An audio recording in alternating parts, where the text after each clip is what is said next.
በጣም የምወደውና ዘመን ተሻጋሪ የሆነ ሙዚቃ ነው የምጋብዛችሁ። በህይወት መንገድ ላይ የምንሰማቸው አንዳንድ ዜናዎች ከመስማት በላይ የሆኑና ድንገት እንደ መብረቅ መጥተው ልብን ያስደነግጣሉ። ቀስ በቀስም ገብተው ነፍስን በሐዘን ይሞላሉ። ለአምስት አስርት ዓመታት ማለትም ከግማሽ ክፍለ ዘመን ለሚሆን ጊዜ ለቤተ ክርስቲያንና ለትውልድ ወንጌልን በዝማሬ ያበረከተው የታላቁ ዘማሪ ዶክተር ደረጀ ከበደ ድምፅ በኢትዮጵያ ወንጌላውያን ቤተ ክርስቲያናት ውስጥ ሳይሰማ ውሎ አያውቅም። ያ ድምፅ የታመሙትን አጽናንቷል፣ የደከሙትን አበርትቷል፣ ተስፋ የቆረጡትን ወደ ሰማይ አሻቅበው እንዲመለከቱ አድርጓል።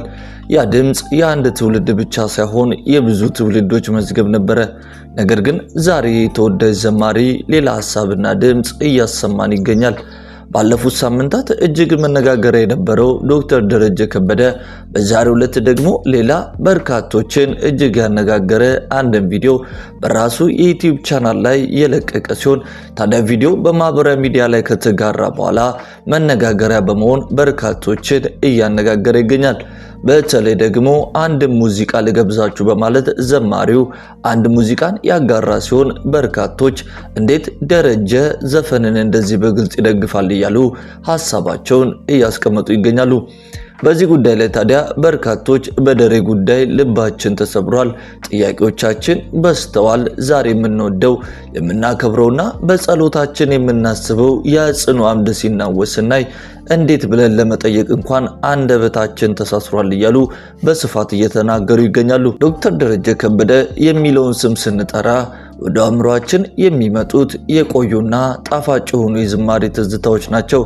እረኛዬ ሲል የነፍሳችንን ጥም የረካንበት፣ በደም ሲል የድነታችንን ምስጢር የተረዳንበት፣ በደርግ ዘመን ጭቆናና ስደት ውስጥ ሆኖ አይዞሽ ቤተክርስቲያን እያለ የሰማይን ተስፋ ያበሰረልን ታላቅ አባት ነው።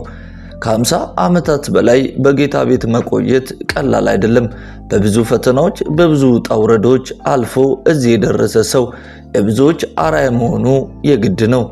ዶክተር ደረጀ ከበደ ለቤተ ክርስቲያን ዘማሪ ብቻ አልነበረም። እርሱ የታሪክ መዝገብ፣ የወንጌል አምባሳደርና የብዙ ወጣቶች ዘማሪዎች መነሻ ነበረ። ታዲያ ምንድነው የተፈጠረው?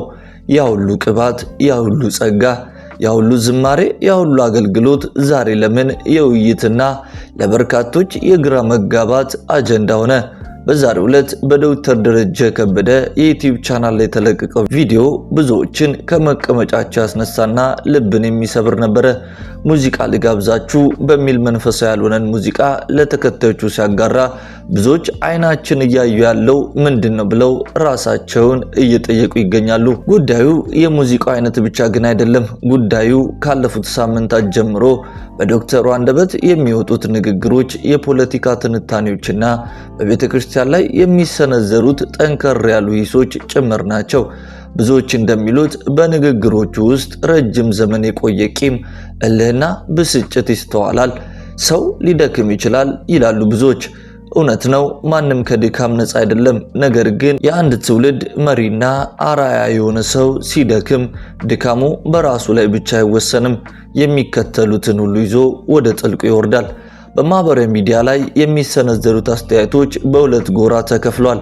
አብዛኞቹ ጸልዩለት የሚሉት የ50 ዓመት ታሪኩ እንዳይጠፋ የዘመኑ ፍጻሜ እንዲያምርለትና እግዚአብሔር ይርዳው የሚሉ ሲሆኑ ተቺዎቹና ሌሎች ደግሞ አባት ካልሰከነ መንገድ ካላሳየ በኋላ ዛሬ እዛ ዘግት ውስጥ ልትከተን ነውን የሚሉ ድምጾች ዶክተር ደረጀ ከበደ በቪዲዮ ላይ የገለጸው ሐሳብና ያጋራው ሙዚቃ በብዙዎች ዘንድ ዘፈንን እንደ አማራጭ ማቅረብ ተደርጎ ተወስዷል። መጽሐፍ ቅዱሳዊ መርሆች እያሉ የነፍስን ቁስል ለመፈወስ ወደ ዓለማዊ ዜማዎች ማዘንበል ለብዙ ወጣቶች የተሳሳተ ምልክትን እየሰጠ ነው እያሉም በርካቶች በስፋት እየተናገሩበት ይገኛሉ። አገልጋይ ማለት የመስታወት ቤት ውስጥ የሚኖር ሰው ነው። ድርጊቱ ሁሉ ይተነተናል፣ ንግግሩ ሁሉ ይመዘናል፣ አቋም ሁሉ ይለካል። በተለይ ደግሞ እንደ ደረጀ ከበደ ያለ ስም ያለው ሰው ልክ ነው ደር የሚሉ ሰዎችን ሳይ የኃላፊነቱ ክብደት ሊሰማው ይገባ ነበረ።